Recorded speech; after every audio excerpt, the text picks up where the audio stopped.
Welcome to AI Narratives and Tales. Chapter 24 of the First Awakening. 2850 BCE. The Himalayan valleys. 150,000 humans gathered. Immortals, enhanced humans, baseline humans, three groups who've never spoken honestly. Today, the lies end. Erebus steps forward with the complete accounting: 11.1 million dead from interventions. 2.8 million in the Sahara. Neanderthal extinction. Megafauna collapse. 6,000 years of hidden control documented in perfect detail. He doesn't justify. Doesn't contextualize. Just presents the whole truth of immortal choices and their costs. Then, Chronos explains their options: maintain current trajectory, 61% collapse probability. Or form a genuine partnership, with a 27% collapse probability. Still terrible odds. But better. Marginally. The vote is called. Three groups deciding whether beings who controlled them for millennia deserve partnership. Whether trust can emerge from confession. Whether accountability is possible after revelation. The foundation for the next 3,000 years is decided today. Chapter 24, The First Council. 2850 BCE, The Revelation Assembly. Part 1, The Preparation. The night before, preparation. The Himalayan chamber glowed with soft quantum light as 9 immortals gathered in private council, 12 hours before revelation would begin. Chronos paced in patterns: 6 steps north, rotate 90 degrees, 6 steps east, rotate. His movement as systematic as his thinking. Complete truth will break them wasn't fear speaking, it was a tactical assessment. He'd spent 6,000 years building control structures, population management systems, and coordination networks. Surrender contradicted every strategic instinct. His hands moved unconsciously, organizing air into invisible categories: risks, 17 subcategories; alternatives, 9 options; cross-referenced, contingencies, backup plans for backup plans. Structure was safety. Chaos was death. Partnership sounded like chaos. We can't tell them everything, Chronos said, pacing the crystalline floor. Complete truth will break them. Cause panic. Destroy the foundation we built. The foundation we built lies, Lyra said from her seat. 15 years old and already commanding attention like someone who'd lived centuries. And lies are breaking us. Both species. That's why we're here. She's right. Nix pulled up her probability models one more time. I've run the scenarios. Partial truth produces worse outcomes than complete confession. Humans aren't children. They can handle complexity if we're honest about it. Talia stood by the window, looking out at mountains that had existed longer than immortal civilization. What are we confessing? Everything? The extinctions we caused. The climate manipulation. The genetic modification. The 6,000 years of hidden control. Everything, Erebus confirmed. Not because it's comfortable. Because it's the only path with an acceptable survival probability. Hiding anything at this point compounds the original deception. They'll hate us, Korath said quietly. Some will try to kill us. Yes.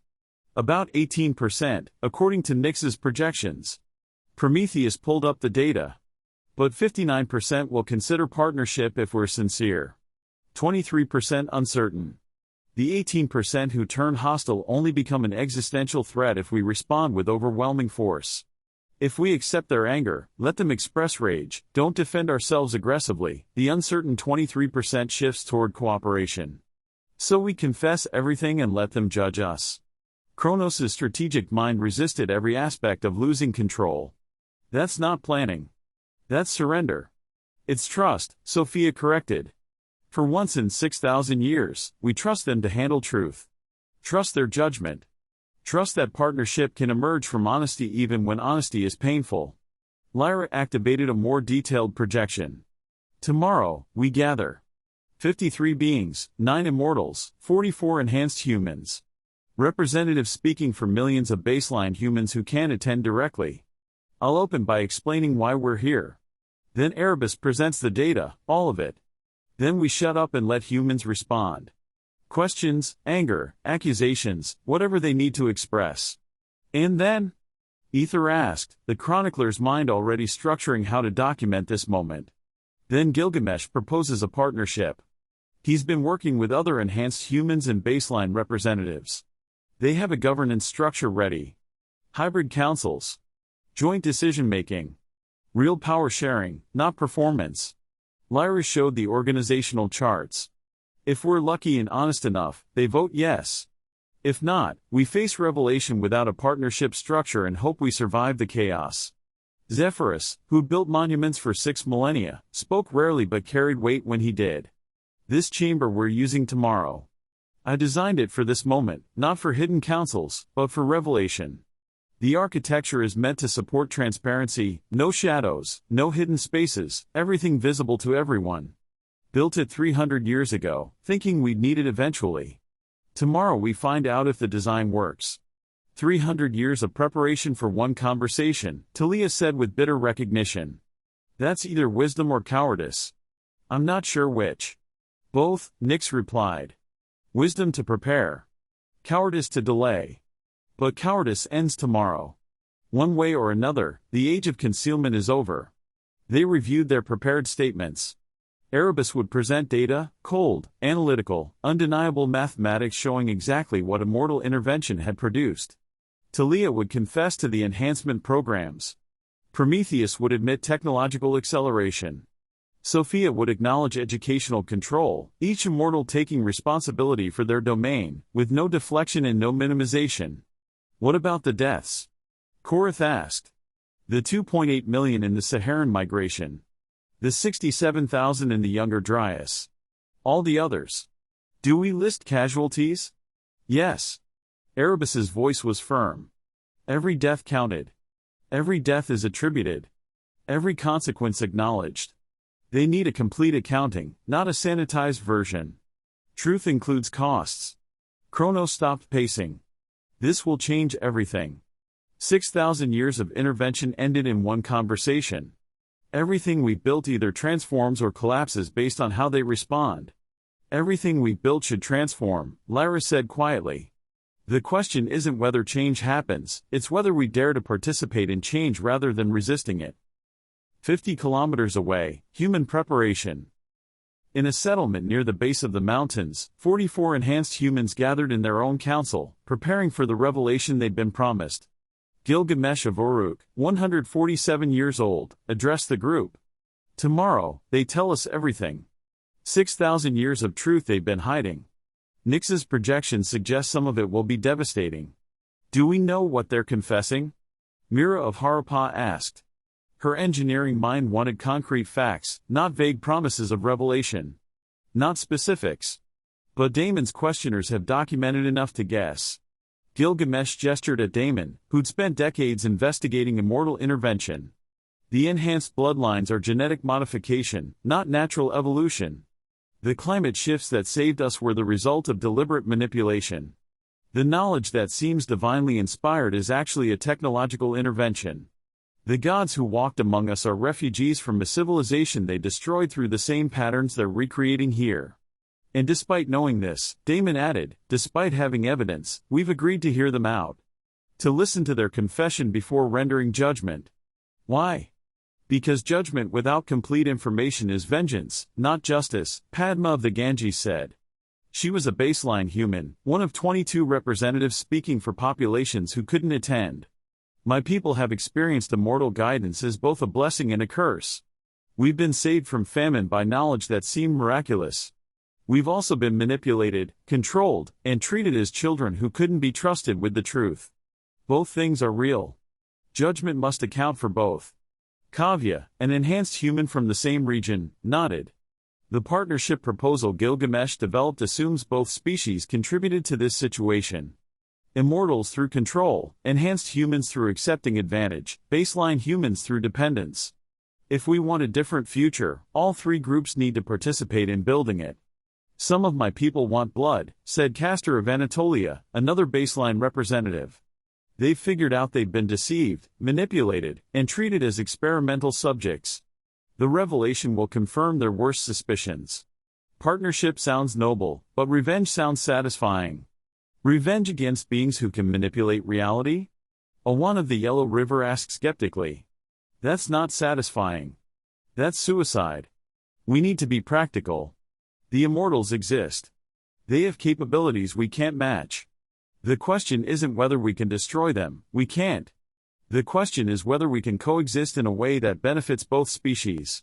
Enki of Eridu, scholar and questioner, pulled up documentation his network had accumulated.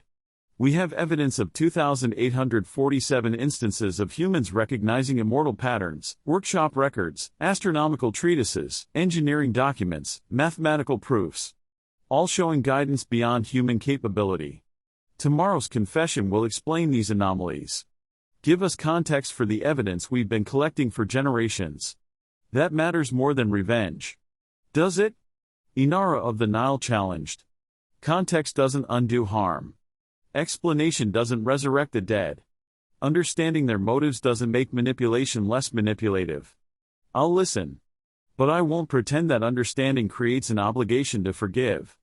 No one's asking for forgiveness, Gilgamesh said quietly. The partnership proposal doesn't require forgiveness. It requires recognition that we're facing problems neither species can solve alone. Enhanced baseline speciation. Technology cascade. Resource depletion. Environmental crisis. 5 trigger points where everything could collapse. Partnership gives us a better probability of survival than alternatives.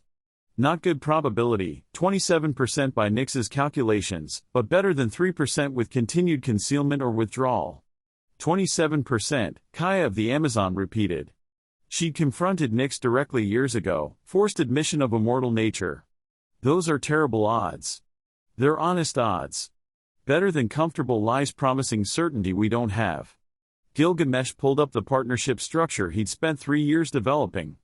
Tomorrow, after confession, I propose this. Hybrid councils.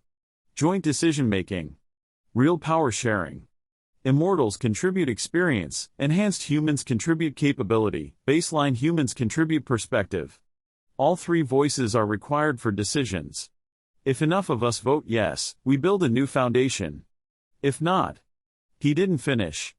If the partnership failed, they'd face revelation without structure, and they hoped chaos wouldn't destroy both species. I'll vote yes, Damon said, surprising several people. Not because I trust them. Because the alternative is worse. The questioners started as an investigation into potential colonization. We found evidence of control, manipulation, and deception. But we also found evidence of crisis intervention, protection, and genuine care, alongside paternalistic harm.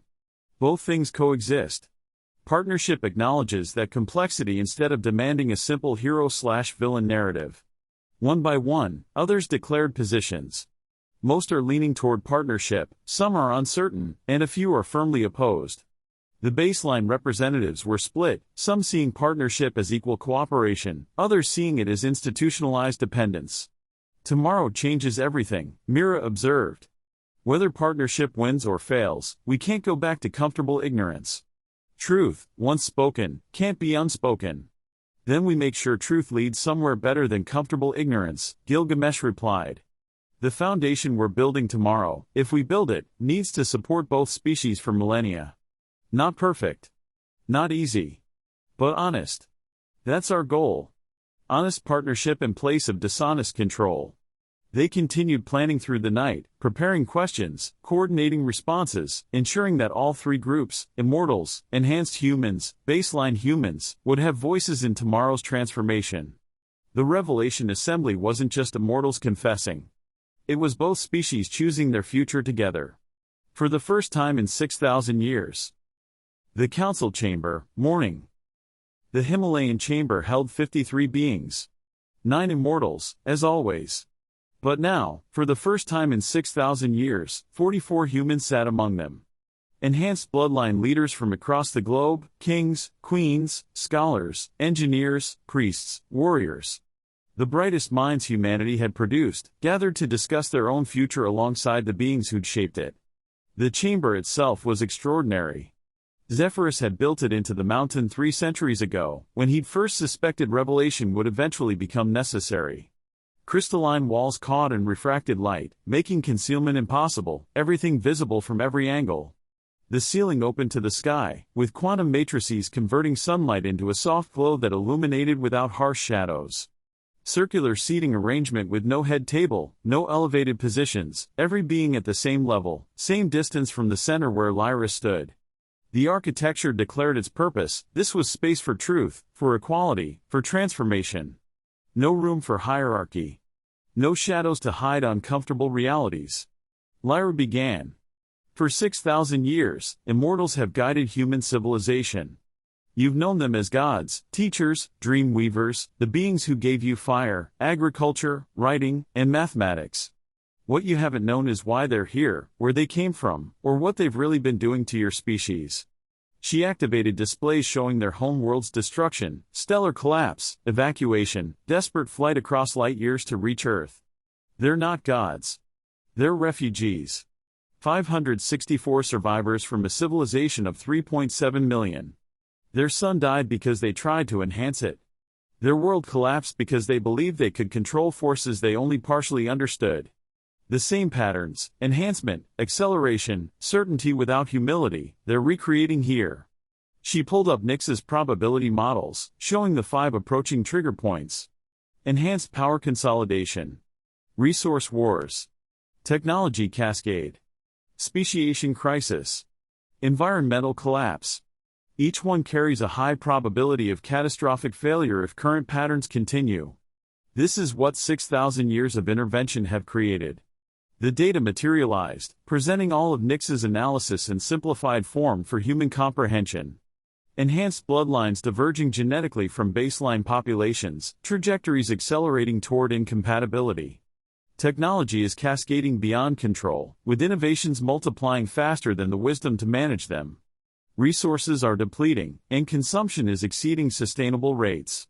Social tensions are building as enhanced advantages become structural dominance. 5 trigger points are approaching like rocks in rapids. Overall probability, 61% catastrophic collapse within 3,000 years. This is what we're facing, Lyra continued. Not because immortals are evil, they're not. Not because humans are ungrateful, we're not. But because hidden control, no matter how well-intentioned, creates unsustainable systems. Both species are trapped in patterns that neither can break alone. She pulled up comparative data, immortal homeworld history overlaid with human trajectory. The parallels were devastating. Enhancement creates stratification. Stratification breeds resentment. Resentment produces conflict. Conflict destroys civilization. Their civilization ended this way, Lyra said quietly. Genetic stratification. Technological acceleration. Resource competition. Environmental collapse. Different planet, different species, same pattern. And now we're repeating it. Not because anyone intended harm. Because trauma creates patterns that repeat unconsciously until conscious choice breaks them. She looked at the humans. You're about to hear a confession. Complete accounting of everything immortals have done since arriving. The help and the harm. The salvation and the manipulation. Both things. It's not a simple story where they're heroes or villains. Complex truth where they're traumatized refugees making impossible choices with imperfect judgment. Then to the immortals. And you're about to face judgment. Not final judgment, that comes later, when humans have complete information and time to process it. But immediate reaction. Anger? Questions? Demands for accountability. You need to accept that without defending yourselves. Let them be angry. Answer questions honestly. Don't minimize or justify. Just be truthful about what you've done and why. She sat down, leaving the central space open. Erebus. You present first. Show them the data. Part 2, the confession. The data presentation. Erebus stood at the chamber's center, and the walls dissolved. Not metaphorically, the quantum projection system that Zephyrus had built into the architecture literally replaced the stone surfaces with holographic displays, immersing everyone present in data visualization that made numbers into a visceral experience. The Saharan migration, Erebus began, his voice stripped of its usual philosophical distance, carrying only the weight of documented fact. 8000 BCE. Population pressure in the Nile corridor and Mediterranean coastal regions. Natural expansion into the greening Sahara was occurring slowly, approximately 300 people per year moving into newly viable territory. The chamber showed it, green spreading across what had been desert, human populations following the grass in small family groups, a gradual migration that would have taken 3 millennia to complete naturally. We accelerated the greening. The holographic display shifted, showing immortal climate manipulation, subtle adjustments to atmospheric moisture, careful management of vegetation patterns, guided modification of rainfall distribution. Reduced the timeline from 3,000 years to 500 years. The modeling suggested 87% viability, better outcomes than natural migration. The projection showed their predictions: faster grass growth, more habitable land, and more resources. Lower mortality because populations wouldn't cluster in overcrowded regions. The mathematics had been compelling. Projected mortality for natural migration: 300,000 deaths over 3 millennia. Rate: 100 per year from disease, predation, resource competition, and normal environmental stresses of pioneering. The numbers glowed softly: acceptable losses, the natural cost of migration. Then the display shifted, and the numbers turned red. Actual mortality from accelerated intervention: 2,837,000 deaths over 5 centuries. Rate: 5,674 per year. We increased annual mortality by 5,574%. The chamber filled with the details. Overcrowding deaths: 847,000. Populations moving faster than ecosystems could stabilize. Resource competition escalating to violence. Disease transmission rates exceeding natural immunity adaptation. Concentrations beyond the carrying capacity are contaminating water sources. Climate cascade deaths: 1,290,000. Accelerated greening created feedback loops we didn't predict. Rainfall patterns destabilized.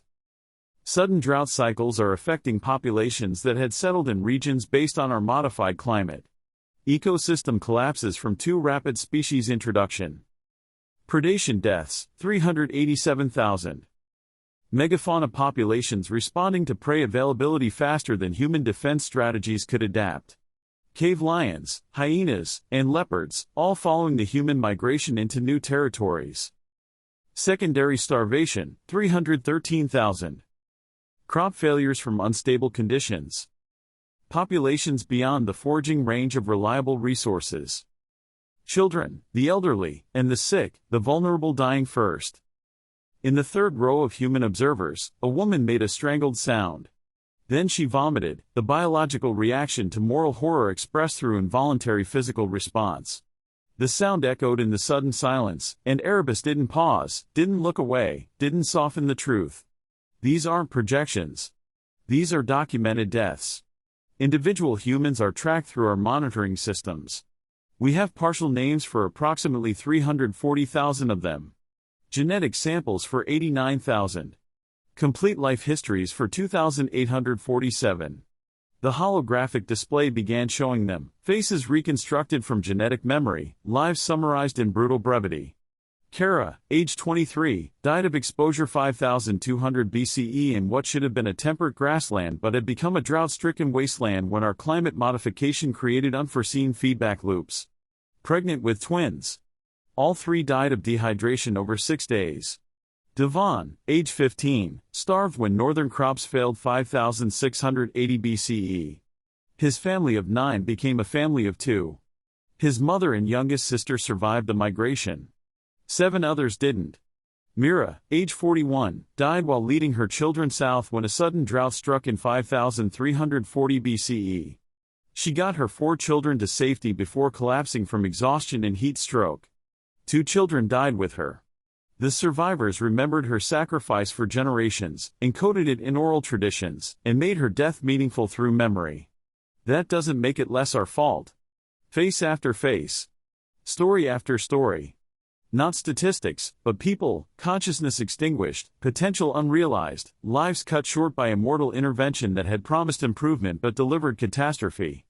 A human man in the second row, gray-haired, perhaps 70 years old, stood abruptly. "My grandmother," he said, his voice shaking. She told stories about the Great Drying. Her grandmother's grandmother died in it. Walked 300 miles south looking for water, got her children to the river valleys, collapsed, and died the day after they reached safety. We sing songs about her. Erebus met his eyes. Mira? He asked quietly. You knew her name? We documented everyone we could. The 2.8 million deaths weren't anonymous. We kept records. We remembered. It doesn't absolve us, but we didn't let them be forgotten. The man sat down slowly, his face a mask of confusion, grief, anger, and strange gratitude that his ancestors' death had at least been witnessed, recorded, remembered by the beings whose actions had caused it. Erebus continued. The hologram shifted to the next catastrophe. The Younger Dryas, 10,900 BCE. Climate manipulation to prevent the expansion of ice ages. Our models showed safe implementation, gradual warming, controlled glacier retreat, managed environmental transition. The display showed their plan, careful adjustments to atmospheric circulation, subtle modifications to ocean currents, guided management of methane release from permafrost. All designed to ease Earth into interglacial conditions without shock. We didn't account for threshold effects in the Atlantic Ocean's thermohaline circulation. Our modifications triggered a cascade we didn't predict. Temperature drop, 7 degrees Celsius in 5 years. Duration of cold snap, 1,300 years. Global impact on populations that had adapted to warming and couldn't readapt to sudden cold. The numbers appeared, 67,000 dead. Smaller than the Saharan catastrophe, but concentrated in northern latitudes where human populations were already marginal. Entire communities were wiped out. Bloodlines ended. Knowledge lost. These humans died because they trusted our warming to persist, Erebus continued, his voice carrying the weight of 13 centuries of regret. They'd moved north based on climate patterns we created, built settlements in regions that became viable through our intervention. Developed survival strategies optimized for conditions we established. Then our modification failed, and they found themselves trapped in territories that reverted to uninhabitable glaciation faster than they could retreat. The holographic display showed specific communities.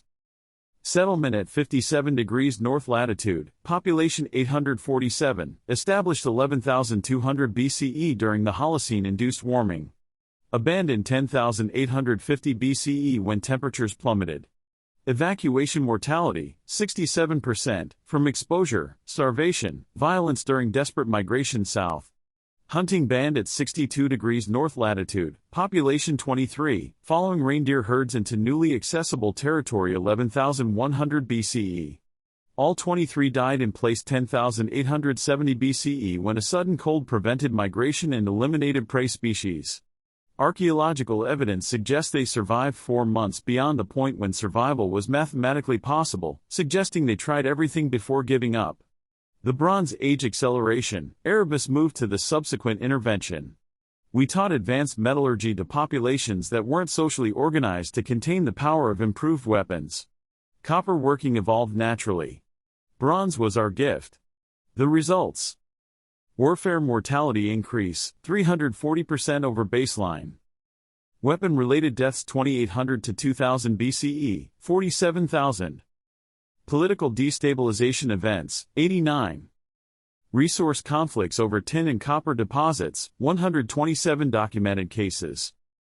The agricultural revolution, enabling population growth that exceeded sustainable carrying capacity in 17 distinct regions. We prevented immediate starvation through grain development, but created conditions for later famines when populations grew beyond our ability to continue supporting them. Long-term mortality from famines, 6,000 to 3,000 BCE, approximately 230,000 deaths in regions where agricultural populations exceeded pre-agricultural sustainability thresholds. On and on the confession continued. Every intervention, every cascade, every unintended consequence was documented with scientific precision, which made horror into mathematics and mathematics back into moral reckoning. Enhancement programs, genetic modification creating social stratification that has produced and will continue to produce systematic inequality, violence, and resentment. Deaths attributable to enhanced baseline conflicts, 3,000 to 2850 BCE, 12,000. Projected deaths from speciation crisis over next 3,000 years without a partnership framework, approximately 890,000. The numbers accumulated on the holographic displays, organizing themselves into a total that hung in the air like an accusation. Direct intervention deaths, 2,904,000. Cascade effect deaths, 4,187,000. Secondary consequence deaths, 4,021,000. Total, 11,112,000 human deaths attributable to immortal intervention over 6,000 years. 11 million. The number stood alone for a moment, glowing softly red, demanding acknowledgement. Natural mortality over the same period would have been approximately 4.2 million, Erebus continued. We saved humanity from extinction. The species would have died out in 73% of timelines without our intervention. But we also increased total mortality by 6.9 million deaths beyond what would have occurred naturally. Both things are true. Both things matter. He looked around the chamber, meeting eyes, human and immortal both. We saved the species while killing more individuals. We prevented extinction while creating novel forms of death. We helped and harmed simultaneously, and both the help and the harm are real. We claim success because humanity survived and is thriving. But we pay for that success in currency measured by millions of specific deaths, each one a consciousness extinguished, a potential unrealized, a life cut short by our certainty that we knew better than natural evolution. In the silence that followed, a baseline human stood, an elderly woman, perhaps 75, her face weathered by decades of sun and wind. My daughter died in childbirth, she said, her voice steady despite tears tracking down her weathered cheeks. 23 years ago. She bled out over 6 hours while we tried everything we knew. I held her hand and watched her die. She looked at Talia. Could you have saved her? Talia's voice was barely audible, yes. Why didn't you? Because I was following protocols we'd established. Minimal intervention. Letting natural processes occur. Preserving your species' autonomy by not making you dependent on our medical knowledge. My daughter's autonomy was preserved by letting her die. The woman's voice cracked. Her 2 children's autonomy is preserved by growing up without a mother? The protocol that saved my daughter's independence from your help looks a lot like the protocol that killed her through your inaction. No one answered, because there was no answer. The woman sat down. Erebus let the moment hold, then concluded, total accounting, complete truth. We saved humanity from extinction. Estimated survival probability without intervention, 27%. Current survival probability with intervention, 97%. Species saved. But individual cost, 11.1 million excess deaths, countless suffering we could have prevented but chose not to, social structures warped by our choices, autonomy compromised through genetic modification, entire species development trajectory shaped by beings who refused to admit they were shaping it. Partnership is our attempt to acknowledge both truths, that we helped and harmed, that our intervention was necessary and harmful, that we saved the species while betraying individuals. Moving forward, we stop pretending we're not intervening. We admit what we've done, accept accountability, and try to do better. He stepped back from the center of the chamber. The holographic displays faded, leaving only the memory of faces and numbers, 11 million reasons to choose differently. That's the truth, Erebus finished. Complete, accurate, documented. Now you judge what it means. The personal accountings. Talia stood next, moving to the chamber's center with the slow deliberation of someone walking to execution. I modified your ancestors' genetics without consent, she began. The words she'd practiced for months felt inadequate now that she had to speak them to actual human faces. Beginning 45,000 BCE. Cognitive enhancement, pattern recognition, learning capacity, neural plasticity. Physical enhancement, immune system improvements, healing rates, longevity markers. These weren't natural mutations. These were deliberate genetic alterations I made to your bloodlines. She pulled up genetic maps, showing the specific modifications with scientific precision that transformed violation into technical achievement and turned that achievement back into moral horror. 47 distinct genetic modifications across 127 bloodlines. The effects compound through generations, each enhanced individual passes improvements to offspring, who pass them to their children, spreading the modifications through populations until they become natural human variation. An enhanced human stood, a woman in her 90s, sharp-eyed despite advanced age, Gilgamesh's cousin. You're saying I'm not human? Her voice carried genuine confusion. That my intelligence isn't mine? No, Talia said quickly. Your intelligence is yours. The potential was human, I just altered when and how strongly certain capabilities were expressed. But the thoughts you think, the choices you make, the person you are, that's entirely you. I gave you the capacity. You gave yourself the capability. That's a distinction without difference, the woman replied.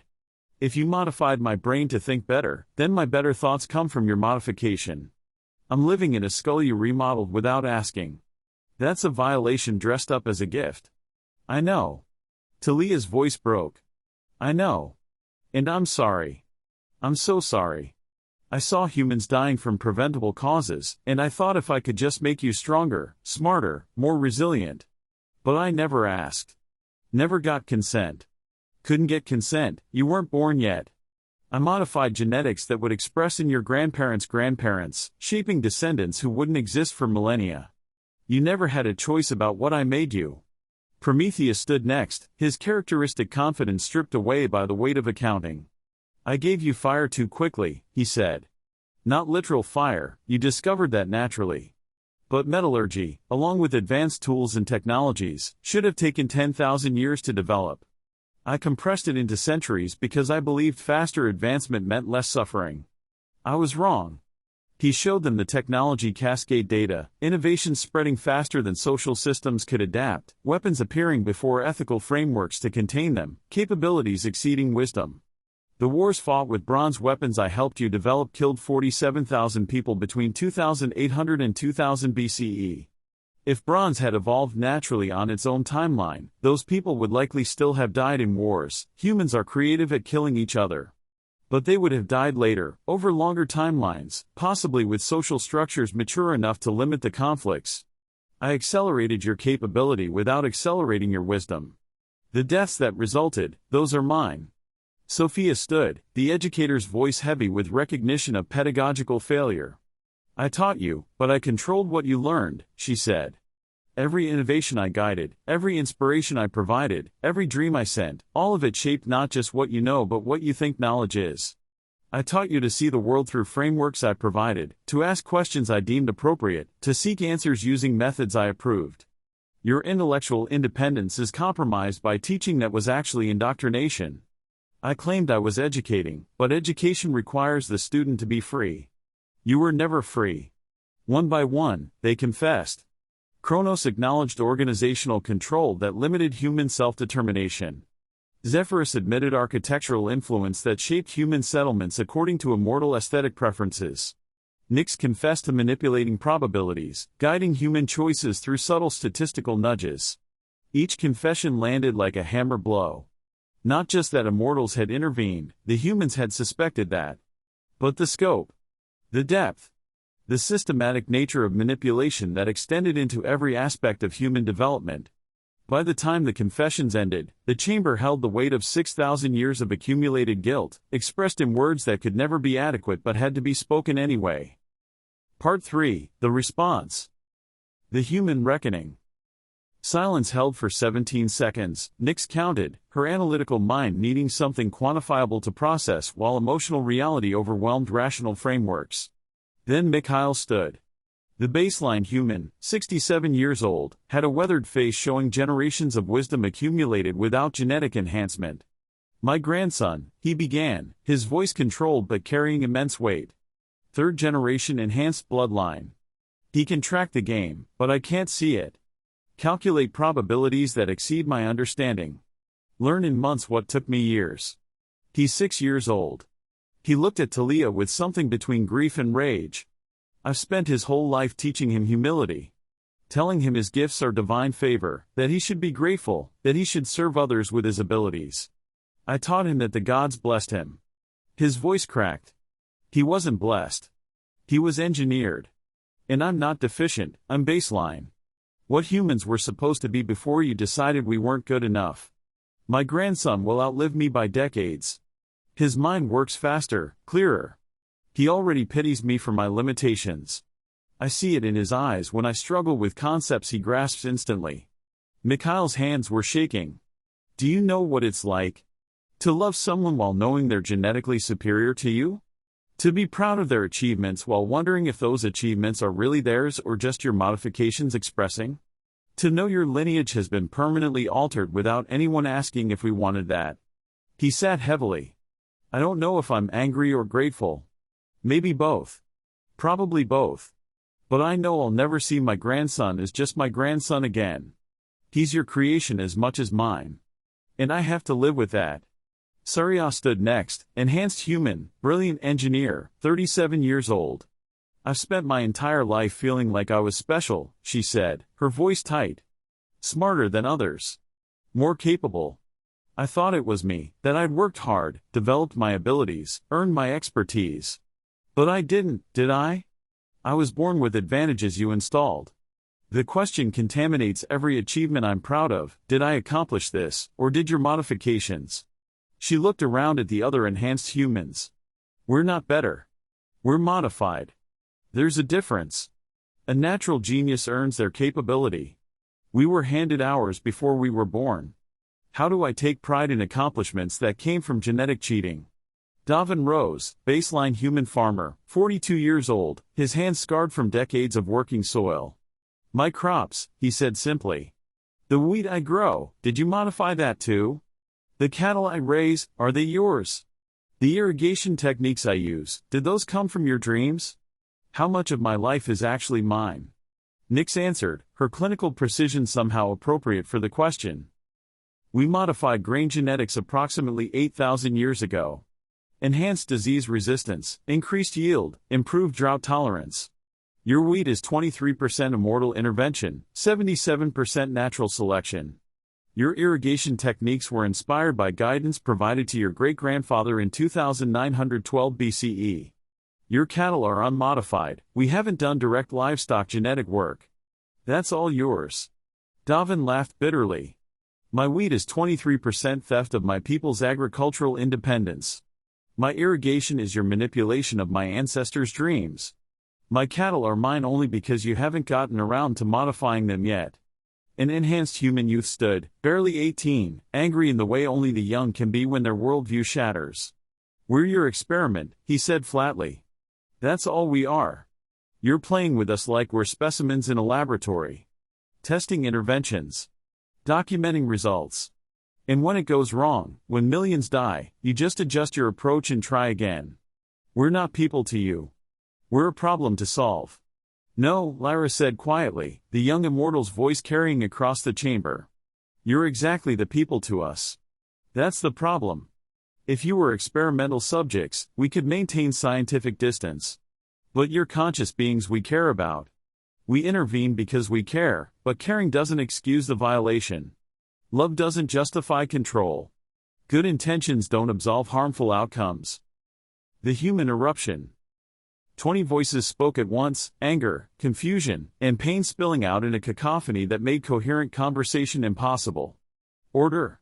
Lyra's voice cut through the chaos. One at a time. Everyone will be heard. But we need structure, or this becomes a shouting match that solves nothing. Damon stood first, his questioner's mind organizing the rage into focused inquiry. The deaths. 2.8 million in the Saharan migration. How many of those were preventable? How many died specifically because you forced consolidation rather than allowing natural population distribution? Chronos answered, his strategic calculation evident even in confession. Unknown. Natural distribution would have meant dispersed populations vulnerable to localized catastrophes. Drought. Disease. Predation. Our projections suggested consolidation saved more than it killed, but projections aren't certainty. We made choices based on probability, not proof. Some who died in migration might have lived in dispersed communities. Some who lived through consolidation might have died without it. We can't prove our choice was optimal. We can only admit we made it without your consent. That's not an answer, Inara said sharply. That's a rationalization. You're still defending the choice even while confessing it. If you can't prove consolidation saved lives, admit you might have killed 2.8 million people for nothing. Chronos met her eyes. Yes. We might have killed 2.8 million people for nothing. That's the truth. We don't know. We acted on the probability and certainty that our judgment was superior. We were wrong about the certainty. The judgment might have been sound. But we can't prove it. Padma stood, her baseline human perspective bringing a different angle. The enhancement programs. You chose 47 bloodlines. Why those specific families? What criteria determined who got biological advantages that would make them permanently superior to the rest of humanity? Talia answered, pain evident in every word. Proximity. Cooperation. Genetic compatibility. The bloodlines we enhanced were those living near our settlements, working with our guidance programs, genetically suitable for the modifications I'd developed. Not chosen for merit or superiority, chosen for convenience and compatibility. I created an aristocracy through accidents of geography. That's on me. Did you know it would create a speciation event? Kavya asked. Enhanced human herself, she carried guilt for the advantages she'd inherited through no choice of her own. When you modified the first generation, did you understand you were creating separate species? No. Not then. Not for 3,000 years. Talia pulled up genetic divergence data. I thought I was creating health improvements. An extended lifespan to accumulate wisdom. Enhanced cognition so you could understand complex concepts. Disease resistance so you could survive infections that killed baseline populations. I didn't run speciation projections until Nix did it 3 months ago. I was so focused on immediate benefits that I never calculated long-term consequences. That's inexcusable ignorance. But it's honest ignorance. I genuinely didn't know what I was creating. Castor, a baseline human from Anatolia, stood with barely controlled rage. My people watched enhanced bloodlines take leadership positions, control trade routes, dominate scholarship, and we thought it was natural talent. That they were just better at everything. Now you're telling us they're literally genetically superior? That you made them superior? That baseline humans will always be inferior because you decided 47 families deserved advantages? Yes, Sophia said quietly. That's what we're telling you. And I wish I could say we didn't realize what we were doing. But we knew enhanced bloodlines were dominating. We watched it happen. We told ourselves it was because they had better education, more resources, and longer lives to accumulate experience. Those things are true, but they're true because we gave them biological advantages that make accumulation easier. We created structural inequality through genetic modification. We watched baseline humans struggle. And we didn't stop the enhancement programs. That's not ignorance, that's moral failure. Individual stories. Mira of Harappa stood, her engineer's mind cutting through emotional complexity to practical reality. I want to tell you what immortal intervention looked like from inside it. From a human perspective, experiencing guidance without understanding its source. She activated her own projection, engineering schematics from monuments she'd helped build. I designed water management systems that shouldn't have been possible with Bronze Age knowledge. Calculations that required mathematical concepts we hadn't discovered yet. I thought I was divinely inspired. I thought God spoke through me, giving me insights that exceeded human capability. Now I understand the gods were immortals, the insights were technology transfer, and the divine inspiration was manipulation disguised as religious experience. And here's the complicated part, the systems work. Water management has saved thousands of lives, prevented famine, and enabled cities to thrive in regions that couldn't have supported large populations otherwise. Was I manipulated? Yes. Did the manipulation produce good outcomes? Also yes. Both things coexist. She looked at the immortals. I'm angry about the deception. Grateful for the knowledge. Resentful of the control. Appreciative of the results. All of these simultaneously. That's what living inside your intervention feels like. Nothing is simple. Everything is contaminated by both help and harm. Awan of the Yellow River nodded. Same in my region. Agricultural techniques that transform subsistence farming into surplus production. I thought ancestors' spirits guided me. Now I know Sophia was teaching through what I believed was spiritual communion. The techniques work, we're feeding populations that would have starved otherwise. But I never had a choice about whether to learn them. Never had the option to develop our own agricultural methods at our own pace. We have your agriculture. We'll never know what ours would have looked like. Enki of Eridu, scholar and questioner, added his perspective. I discovered astronomical data in ancient texts that preceded human observation. Mathematical proofs that required concepts not yet invented, historical records describing events that happened before writing existed. I thought I was uncovering lost knowledge from previous civilizations. Now I understand I was finding evidence of immortal intervention encoded in texts you helped preserve. He pulled up the documentation network the questioners had built. My investigation started as curiosity, became suspicious. The process eventually transformed into systematic evidence collection, proving that human civilization had been guided by external intelligence. I spent 40 years documenting what you're now confessing. And here's what I learned: you're not gods or devils. You're beings making impossible choices with imperfect information. Same as us. That doesn't excuse the deception, he continued. Understanding motivation doesn't eliminate accountability. But it means judgment needs to account for complexity rather than demanding simple condemnation. You helped us. You harmed us. You saved us from extinction and enslaved us to dependency. All of these are true. Any judgment that doesn't encompass all of it is incomplete. Inara spoke again, her anger more controlled but not diminished. I represent Nile communities that experienced immortal intervention as mostly benign. You taught us irrigation. Gave us medical knowledge that eliminated diseases killing our children. Helped us build cities that elevated us from struggling survival to thriving civilization. From our perspective, you're saviors who deserve gratitude, not accountability. But I've listened to Castor describe enhanced bloodlines dominating his region. Heard Damon explain the questioner's evidence of control. Learned about 2.8 million deaths in the Saharan migration that my people didn't experience. And I realize, our gratitude is a partial perspective. What felt like salvation to us was simultaneously oppression to others. Both things are true. Both things need acknowledgement. She looked around the chamber. That's why I'm here instead of staying home, where immortals are still revered. Because my community's experience isn't universal.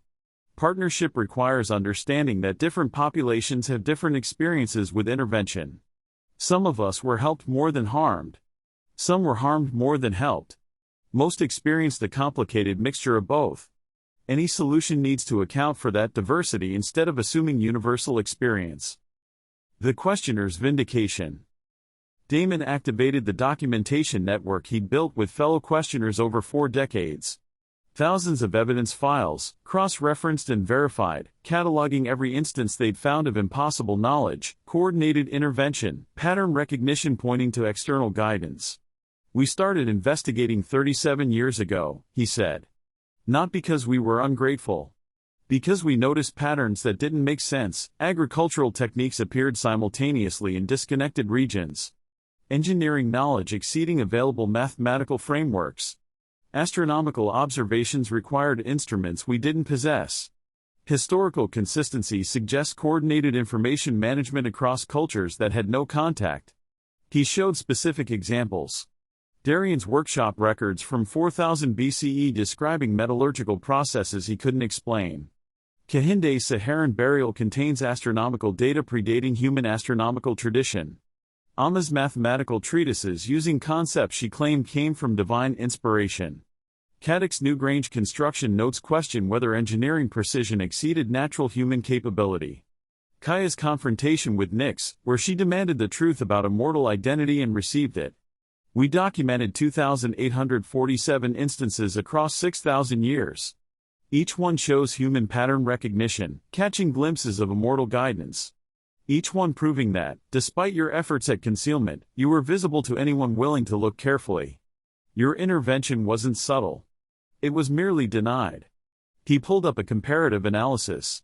Your confession matches our documentation almost perfectly. Some details we missed. Some interpretations we got wrong. We thought you were possibly colonizers, didn't understand you were refugees. But the core pattern we identified, coordinated external intervention shaping human civilization, that's confirmed. Enki added, the questioner started as an investigation network. Scholars across multiple regions share observations, compare notes, and build evidence. We thought we were uncovering a conspiracy. Turns out we were documenting reality that had been hidden through systematic deception. Our investigation prepared our communities for revelation. When you confess to intervention, we have a framework for understanding it. Without our documentation, revelation would be information shock with no context. So paradoxically, Damon concluded, your deception enabled us to investigate. Our investigation prepared us for your revelation. And now we transition from investigators to partners. Because the problems you've identified, speciation event, technology cascade, resource depletion, environmental crisis, those don't go away just because we understand their source. Both species need to address them together. The questioners aren't disbanding, he clarified. We're transforming into an accountability structure within partnership governance. Our role shifts from investigating hidden intervention to monitoring acknowledged partnership. Ensuring the partnership remains genuine, rather than a performance of cooperation that conceals continued control, is crucial. We built a documentation network. Now we build an oversight network. Same skills, different purpose. Enki nodded. We're not accusers anymore. We're partners holding both species accountable to the commitments we make today. That's more constructive than either blind gratitude or permanent resentment. It's engaged participation in building better systems. Mikkel's challenge. The enhanced humans were nodding. Some baseline humans looked hopeful. Others looked uncertain. Mikkel stood, a weathered Mediterranean fisherman, 67 years old, carrying the weight of legitimate grievance without hostility. I have a question, he said, his voice cutting through the diplomatic enthusiasm. You've confessed to killing millions. Manipulating our genetics. Controlling our development. Stealing our autonomy. Now you're proposing partnership, joint councils, shared decision-making, collaborative governance. He looked at each immortal in turn. Why should we? Lyra, the young immortal bridge figure, responded, because the alternative is worse. If we separate, you lose access to the knowledge that prevents extinction. If immortals withdraw, the 5 trigger points approach without guidance. If we continue with hidden control, trust collapses completely. Partnership is the only path with an acceptable survival probability. That's an answer about what you need, Mikkel countered. You need us to accept partnership because otherwise you're facing judgment without cooperation. What do we need? Why should baseline humans trust beings who've proven they make catastrophic mistakes? Time, Nick said, her analytical consciousness projecting probability models into the chamber. The 5 trigger points approach, regardless of what we decide today. Enhanced power consolidation in 550 years. Resource conflicts in 1,350 years. Technology cascade in 1,650 years. Speciation completion in 2,350 years. Environmental crisis in 2,850 years. Without a partnership, the probability of navigating all 5 successfully 3%. With partnership, 27%. Not good odds. But better than alternatives. Survival purchased through dependence on beings who've proven they make catastrophic mistakes. Mikkel's voice was level, not accusatory, just stating the uncomfortable truth. You're asking us to trust your mathematics after your mathematics killed 11 million people. You're asking us to accept your guidance after your guidance created every crisis we're now facing. Why should we believe this time is different? The question hung in the air like an accusation that couldn't be answered. Erebus spoke, his voice carrying the weight of vindicated pessimism. You shouldn't trust our mathematics. Mikkel is right, we've been catastrophically wrong before. We'll be catastrophically wrong again. Partnership doesn't eliminate that risk. It just means we face our failures together instead of imposing them unilaterally. Shared decision-making means shared responsibility. When we fail, and we will fail, at least the failure will be genuinely collaborative rather than secretly imposed. Humility learned after 11 million deaths, Mikkel replied. That's an expensive education. And we're the ones who paid tuition. Gilgamesh stepped forward, his enhanced diplomatic skills evident in how he positioned himself physically, not between Mikkel and the Immortals, but beside both, indicating he represented neither side exclusively. You're right, Gilgamesh said simply. Everything you've said is accurate. The Immortals have made catastrophic mistakes. Their certainty killed millions. Their hidden control created unsustainable systems. And now they're asking us to partner with them despite that record. It sounds absurd. He activated displays showing the proposed partnership framework. But these councils aren't built on trust, they're built on accountability. The Immortals can't make major decisions without our consent. We can't ignore problems that require their experience. Both species need each other. Not because we trust each other. Because we're facing challenges neither can solve alone. He showed the governance structures, three-way voting, institutional safeguards, oversight mechanisms, and constitutional constraints. The questioners become permanent oversight. Any immortal caught manipulating outside official channels gets expelled. Any human caught leveraging improper advantages faces the same consequences. Partnership requires genuine power sharing, or it collapses. We're not asking you to trust them. We're asking you to participate in a system designed to function despite distrust. Mikel studied the frameworks for a long moment. And if it fails? If the partnership collapses? Then we're no worse off than we would be with complete separation, Nix said.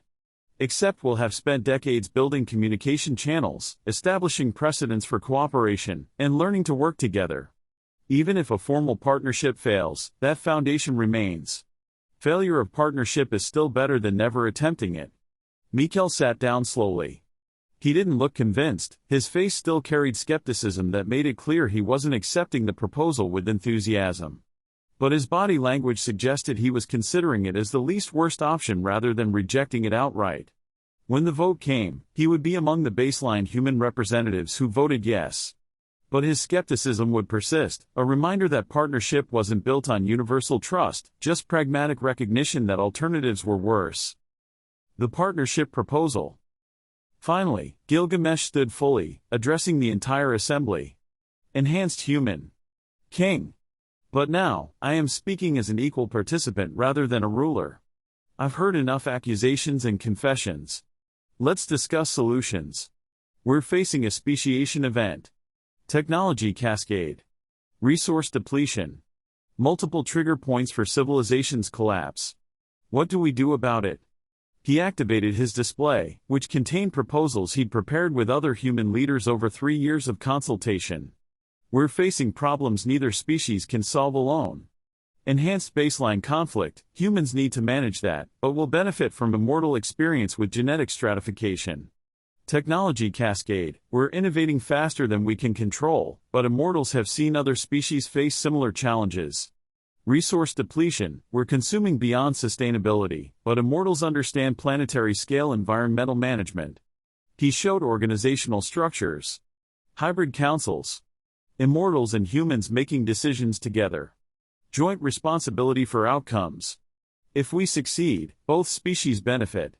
If we fail, both species face consequences. That's partnership, shared risk, shared reward, shared power. Lyra stepped forward, projecting the detailed proposal she developed with both species input. We're proposing a new governance structure and not replacing human government, supplementing it. Hybrid councils at the regional and global levels. Immortals serving as advisors, consultants, partners, but not controllers. Humans are making final decisions about human development, but with full access to immortal knowledge and experience. She showed organizational charts. Regional councils covering major population centers. Each council, 3 immortals, 6 enhanced humans, 6 baseline humans. All decisions require a majority vote across all 3 groups. That means immortals can't impose control, they need both enhanced and baseline human support. Enhanced humans can't dominate, they need immortal and baseline support. Baseline humans aren't marginalized, their votes matter equally. Specific mechanisms, she continued, pulling up detailed governance structures. Council decisions are binding within their regions.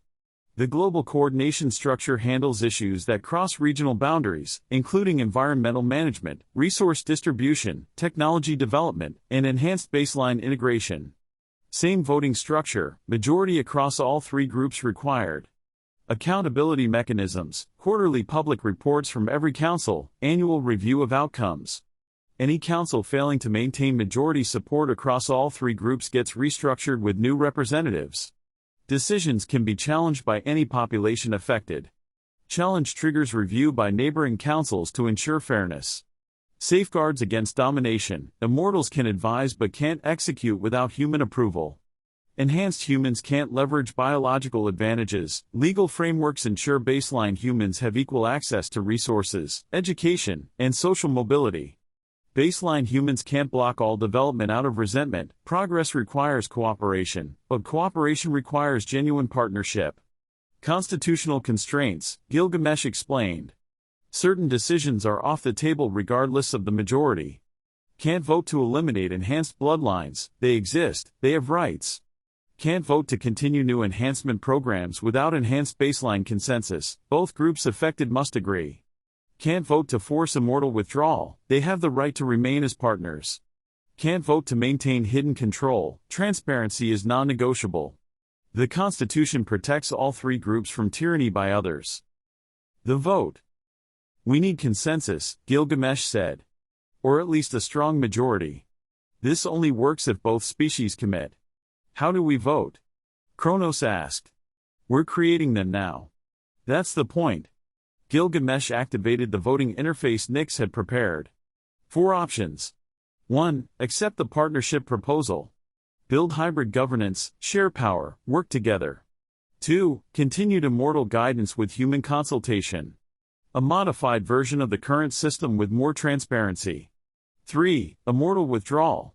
Complete separation allows humans to develop independently. 4. Maintain the status quo. Keep the current hidden guidance structure. Status quo isn't an option, Nyx said flatly. The data proves it leads to catastrophe. Then we don't vote for it. But it should be on the ballot for completeness. The vote was complex. Separate tallies for immortals, enhanced humans, and baseline humans. Partnership required majority support from all three groups. Other options only needed an overall majority. Immortals voted first, their decision transmitted through a quantum network but displayed publicly. Partnership, Option 1, Sophia, Talia, Zephyrus, Nyx, Ether, Prometheus. 6 votes. Continued guidance, Option 2, Chronos, Korath. 2 votes. Withdrawal, Option 3, Erebus. 1 vote. Status quo, Option 4, none. Enhanced humans voted next, each representative speaking their choice aloud. Partnership, 38 of 44 votes. Continued guidance, 4 votes. Withdrawal, 2 votes. Status quo, 0 votes. Baseline human representatives, leaders speaking for populations who couldn't attend. Partnership, 14 of 22 votes. Continued guidance, 3 votes. Withdrawal, 5 votes. Status quo, 0 votes. Partnership wins, Lyra announced, her voice carrying relief and trepidation in equal measure. Majority support across all three groups. We have a consensus. The chamber erupted in conversation, some celebratory, some worried, all recognizing this was a transformation. 6,000 years of hidden control ending. New structure beginning. Partnership replacing guidance. Not resolution. Not a solution. Just foundation. The real work was about to begin, understanding the odds. The chamber's celebratory energy faded as reality settled in. They'd voted for a partnership. Now they had to understand what that meant. Mikkel stood again, his weathered face thoughtful. 77%, he said, referencing the probability Nyx had shared earlier. What does that actually mean? What's in the 23% where this fails? Nyx pulled up detailed projections, holographic scenarios branching from the present into uncertain futures. 5 primary failure modes. Each with distinct probability, timeline, and mechanism. The chamber quieted as everyone, immortal, enhanced, and baseline human, studied the pathways to catastrophe. Scenario 1, Resource War Cascade, 8% probability. Timeline, 1800 BCE, approximately 1,000 years from now. Nyx showed trade networks spanning the Mediterranean and Near East. Bronze production requires copper and tin, metals with limited deposits, uneven distribution. If partnership governance fails to maintain equitable resource sharing during scarcity, trade networks collapse. The projection showed the cascade. One region breaks agreements, seizing copper deposits. Others retaliate. Alliances fracture. Bronze weapons, developed through partnership knowledge, become instruments of partnership destruction. Cities compete militarily for deposits that all need. Regional wars spread beyond control. Partnership councils prove unable to enforce resource agreements when survival is at stake. Estimated mortality, 400,000 to 800,000 in wars that consume the Bronze Age world. Scenario 2, Enhanced Supremacy, 7% probability. Timeline, 2400 BCE, approximately 550 years from now. The projection showed enhanced humans gradually accumulating power. Enhanced bloodlines living 200 plus years, possessing superior cognitive capabilities, gradually consolidate political influence despite institutional safeguards. Nix demonstrated that enhanced humans are more effective leaders, produce better results, and earn more trust. Not through malice, through capability. But over generations, baseline humans lose genuine voice in governance. Resentment builds as genetic advantages become political dominance. Partnership transforms into genetic aristocracy with a facade of equality. The system looks functional, but operates as a tyranny. Eventually, baseline populations rebel against control disguised as cooperation. Estimated mortality, 200,000 to 600,000 in civil conflicts when the partnership's pretense collapses. Several enhanced humans shifted uncomfortably. Gilgamesh met Nix's eyes with understanding. This was the future he'd been trying to prevent through careful institutional design. Scenario 3, Resentment Explosion, 5% probability. Timeline, variable, 2600 to 1500 BCE. Nix showed population dynamics over centuries. Partnership functions technically, but baseline human resentment of genetic modification never fully resolves. Cultural memory of violation persists across generations. The projection showed anger simmering beneath cooperation, parents telling children about immortal manipulation, teachers explaining how enhanced bloodlines are created without baseline consent, religious leaders framing partnership as collaboration with deceivers. Eventually, a charismatic leader emerges who channels accumulated resentment into organized resistance. The partnership was dismantled through revolution rather than gradual dissolution. Not because the partnership failed functionally, but because the wound never healed. Estimated mortality, 100,000 to 300,000 as cooperation collapses into violence. Inara of the Nile spoke quietly, "That's the future I fear most." Not failure through incompetence, but failure because some injuries run too deep for governance structures to heal. Scenario 4, Technology Runaway, 2% probability. Timeline, 1200 BCE, approximately 1650 years from now. The projection showed innovation accelerating beyond control. Humans develop capabilities, metallurgical, agricultural, organizational, faster than ethical frameworks to contain them. Nix showed the cascade, ironworking spreads, creating weapons that make bronze obsolete. Mathematics advances, enabling calculations that predict weather, populations, and resources. Writing systems preserve knowledge that would otherwise be lost with individuals. Each innovation multiplies the next. Knowledge cascade becomes knowledge catastrophe. Systems collapse from complexity exceeding management capacity. Partnership can't coordinate fast enough to contain runaway development. Estimated mortality, highly variable, 50,000 to 2 million depending on which technologies escape control first. Scenario 5, Partnership Fatigue, 1% probability. Timeline, variable. This projection was more diffuse, no specific cascade, just gradual erosion. Both species simply abandoned cooperation. Not through crisis, but through generational exhaustion. The scenario showed councils becoming burdensome, collaboration feeling like an obligation rather than a benefit, and partnership requirements accumulating until both sides conclude that separation is easier than continued coordination.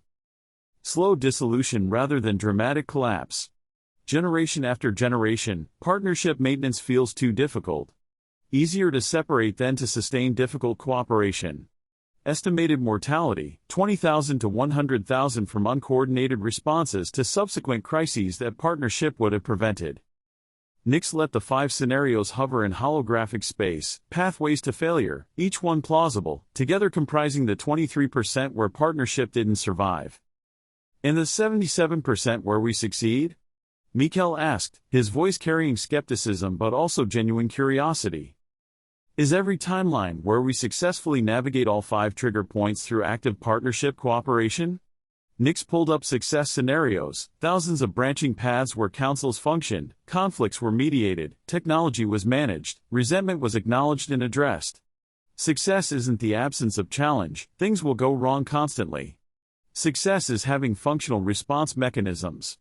Partnership that survives not because nothing tests it, but because tests are addressed before cascading to catastrophic scale. She met Mikkel's eyes directly. You're betting on our ability to keep cooperating even when cooperation becomes difficult. For 3,000 years. Across dozens of generations of humans and continuing existence for immortals, main clause needed. Through resource scarcity, genetic divergence, technological disruption, and accumulated grievance. Those are terrible odds, someone muttered. Those are honest odds, Gilgamesh countered. Better than the 3% we face with continued concealment. Better than the 18% we face with immediate separation. 77% isn't a guarantee, it's a hard-won probability purchased through institutional design, mutual accountability, and commitment to difficult work. Mikkel sat down slowly, studying the failure scenarios with an expression that mixed concern with pragmatic acceptance.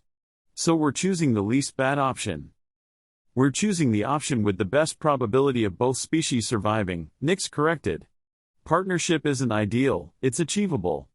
Not comfortable, but functional. Not certain, but possible. The chamber held weighted silence as immortals, enhanced humans, and baseline humans contemplated what they just committed to, not a solution, but better odds. Not a guarantee, but a genuine chance. Not perfection, but the probability of survival that made the attempt worthwhile. 23% failure rate means 1 chance in 4 we collapse catastrophically, Lyra observed. That's ongoing anxiety, not comfort. That's realism, Erebus said, speaking for the first time since the vote. His voice carried vindicated pessimism. Partnership isn't salvation. Partnership is difficult work with slightly better odds than alternatives. Anyone expecting more will be disappointed. Anyone accepting this reality can build something functional. The foundation was laid.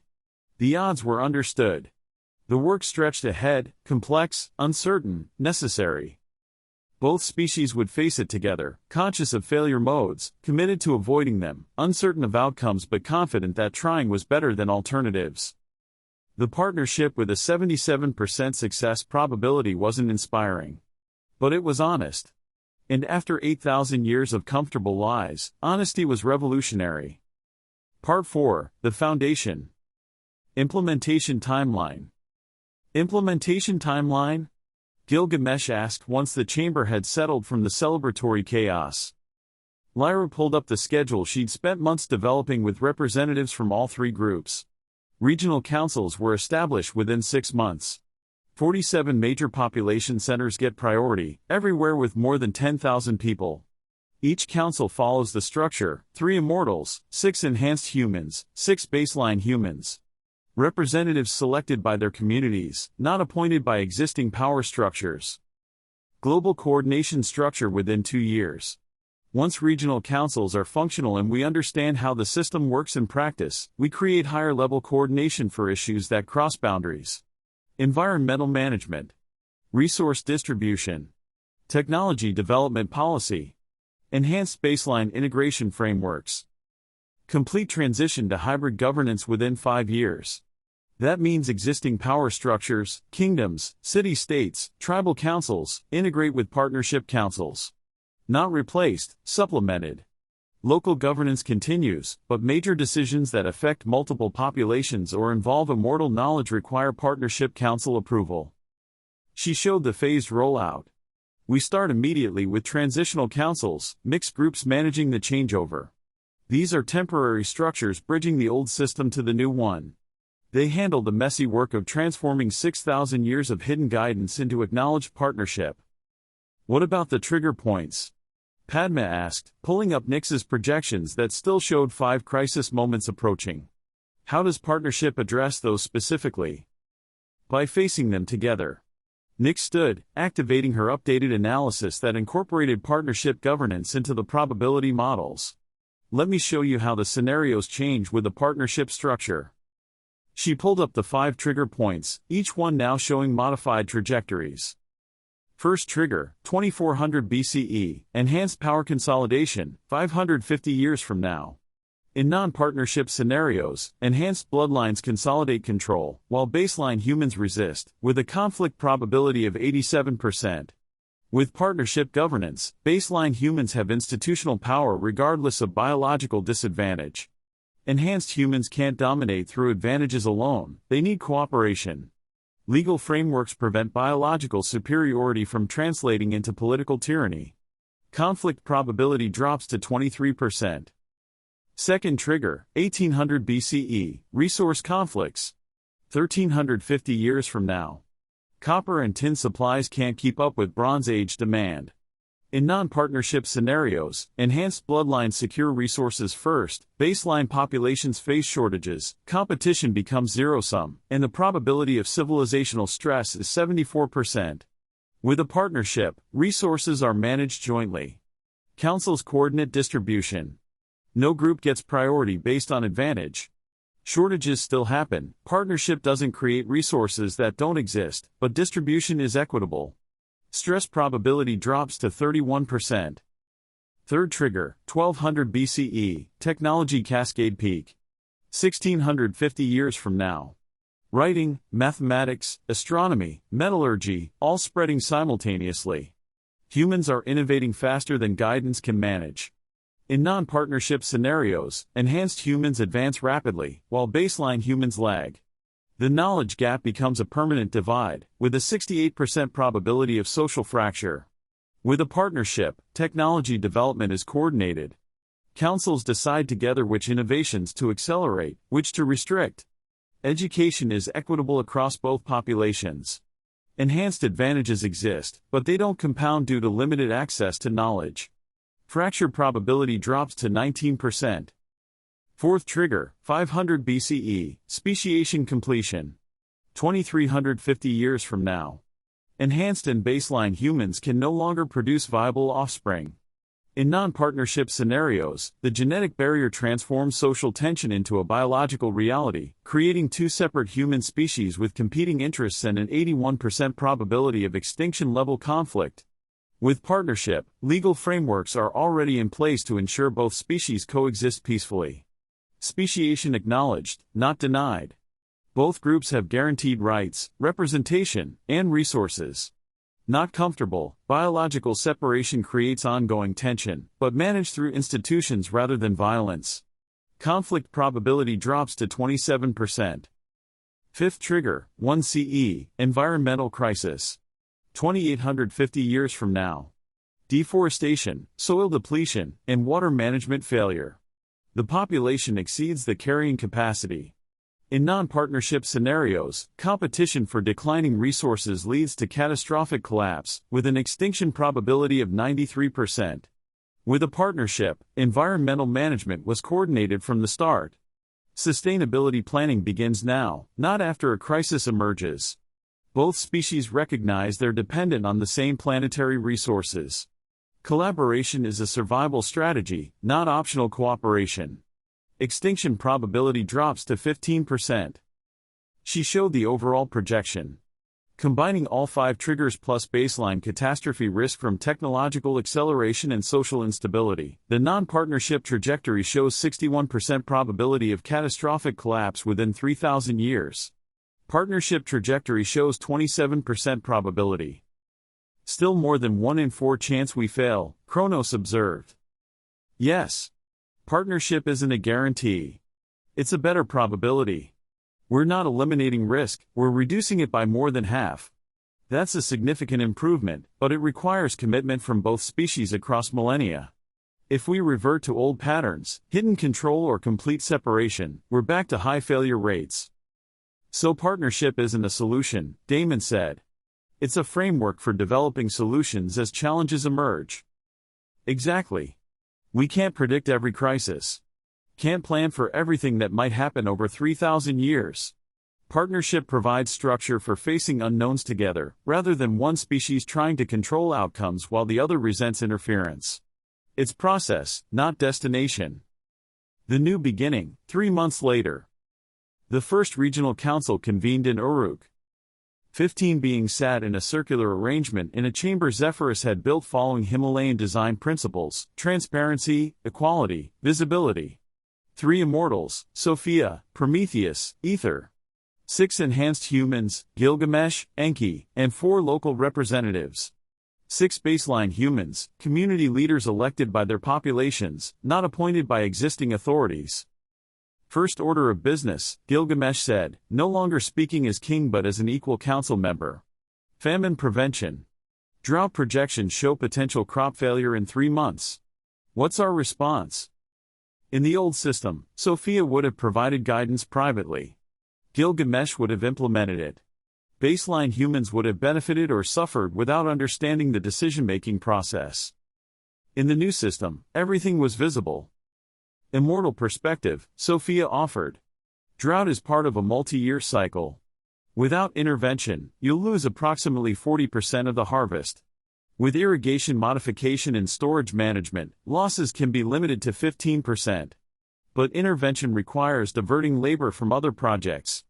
Trade-off between immediate food security and long-term infrastructure development. Enhanced human perspective, Enki added.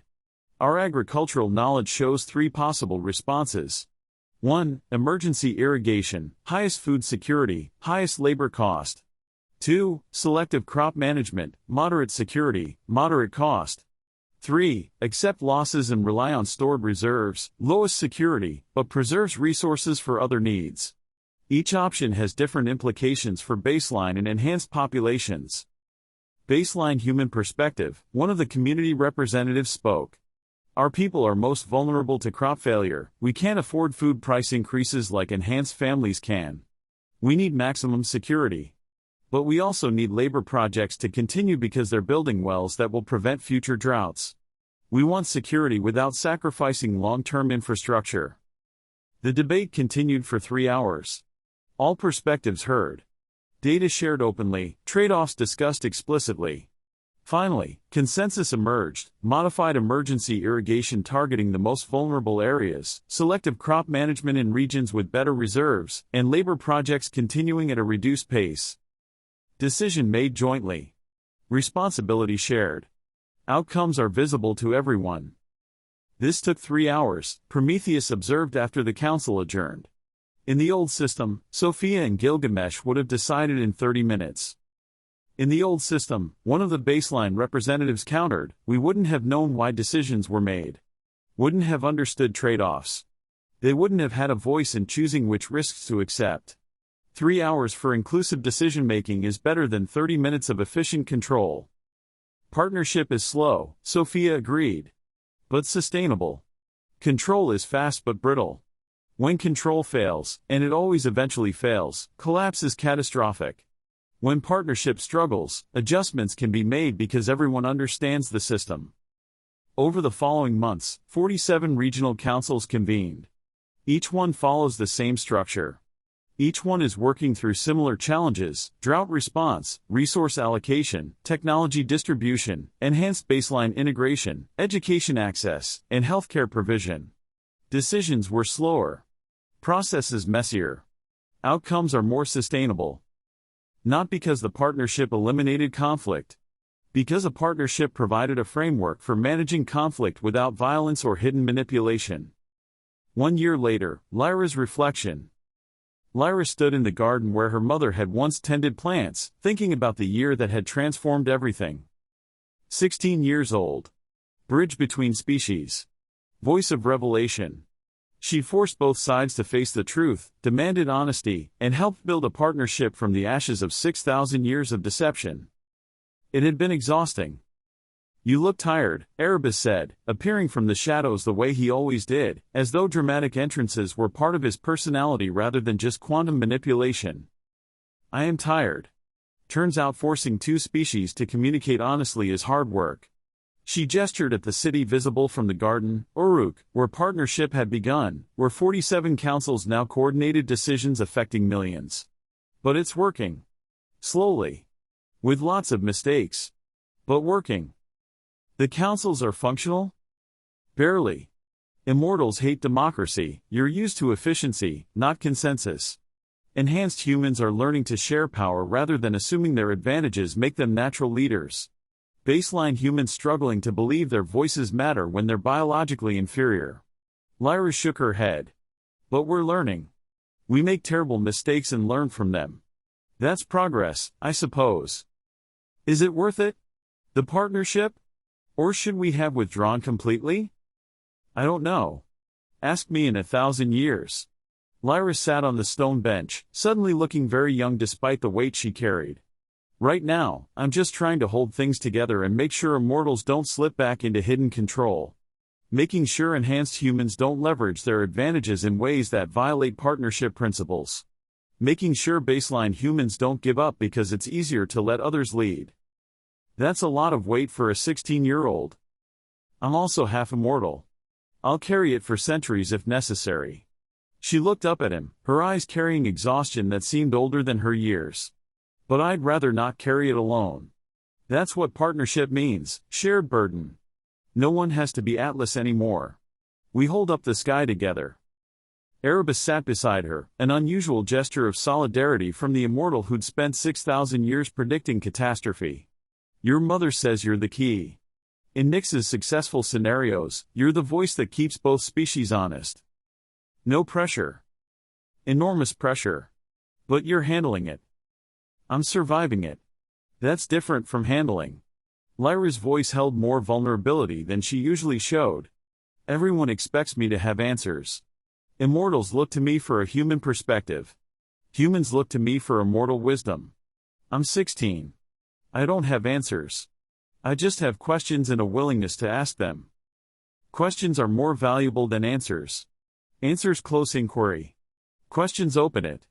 Erebus looked at the city, lights beginning to glow as evening approached. We spent 6,000 years thinking we had answers. Now we're learning to ask questions again. That's your gift to both species, reminding us that uncertainty is honest. I'd rather give them certainty. Certainty is more comfortable. Certainty is how we got into this mess. 6,000 years of being certain we knew best, certain our guidance was necessary, certain humans needed us more than we needed them. Certainty without questioning is just arrogance wearing intellectual clothes. Lyra laughed despite herself. You're surprisingly wise for someone who spent 6,000 years predicting catastrophe. I prefer correctly pessimistic. And I wasn't predicting catastrophe, I was observing patterns. The catastrophe was always coming. I just documented the approach. He stood, preparing to leave. Keep asking questions. Keep demanding honesty. Keep forcing both species to face uncomfortable truths. That's not a burden, that's purpose. And purpose is what we've all been seeking for 6 millennia. He vanished, leaving Lyra alone in the garden with the city lights and the weight of 2 species balanced on her honesty.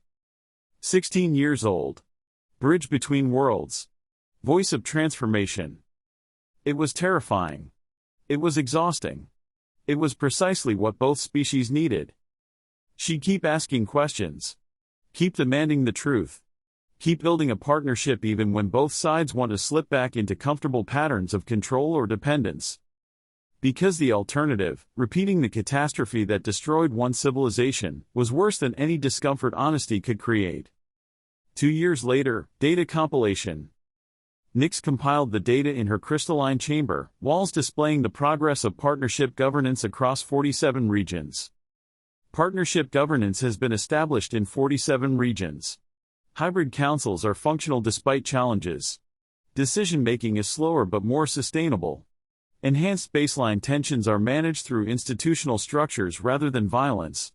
The technology cascade is still dangerous, but coordinated across both species. Resource management transitioning to joint oversight. None of it is perfect. All of it is better than alternatives. She reran the projections. Updated models with 2 years of partnership data. Watched probability curve shift. Catastrophic collapse, 61% down to 28%.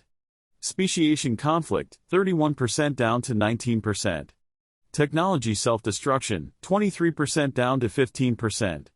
Environmental catastrophe, 18% down to 12%. Not eliminated and just reduced. Partnership wasn't solving problems, it was making problems more manageable, giving both species tools to face challenges together rather than alone. The 5 trigger points are still approaching. 2400 BCE, enhanced power consolidation, partnership governance designed to prevent that. 1800 BCE, resource conflicts, joint management systems in development. 1200 BCE, technology cascade peak, coordination protocols being established.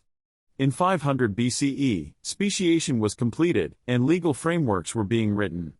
1 CE, environmental crisis, sustainability planning already starting. None guaranteed. All is more probable than before. It's working, Talia said, appearing in the chamber to review the data. Not perfectly, but working. It's working because Lyra forces both sides to stay honest, Nyx corrected. Take her away, probability curves shift back toward catastrophe. She's not just a bridge, she's a keystone. The piece holding the structure together. That's too much weight for one person. It's too much weight for one 16-year-old. But she won't be 16 forever. She'll grow, develop, maybe find others who can share the burden. The foundation we're building now, transparent governance, institutional equality, partnership rather than control, that should eventually support itself without requiring one person to hold it together. Should. But will it? Unknown. I'm a mathematician, not a prophet. I can calculate probabilities, not guarantee outcomes. Nyx looked at the projections, future still branching, some catastrophic, some sustainable, all uncertain. What I know is that partnership gives us a fighting chance. Hidden control gave us 3% probability of avoiding catastrophe. Partnership gives us 72%. That's not certainty, but it's hope. Hope encoded in institutional structures rather than individual heroism, Talia observed. That's new. For us, anyway. Humans have been building institutions for millennia. We're the ones learning that systems can be stronger than individuals. That's the lesson of our homeworld catastrophe, Nyx replied. Individual brilliance created the enhancements that destroyed our civilization. Institutional wisdom might have prevented it if we'd had structures for questioning certainty, accountability for decision makers, and requirements for consensus before making civilization-scale modifications. We didn't. We relied on brilliant individuals making brilliant choices that turn catastrophic. This time, we're building systems that survive individual failures. And if the systems fail? Then we fail. But at least we'll fail honestly, having tried our best with full information rather than unconsciously repeating trauma. That's worth something. Maybe not survival, but meaning. 10 years later, the Anniversary Council. The Global Council convened for its 10th anniversary in the same Himalayan chamber where the revelation had begun. 150 beings, 9 immortals, 70 enhanced humans, 71 baseline human representatives. 10 years of partnership had produced changes no one had fully anticipated. Regional councils are operational in 47 locations. Global coordination structure managing cross-boundary issues. Constitutional framework ratified and implemented. Questioners oversight network ensuring accountability. Technology development is coordinated. Resource distribution is equitable if not perfect. Enhanced baseline integration is progressing despite ongoing tensions.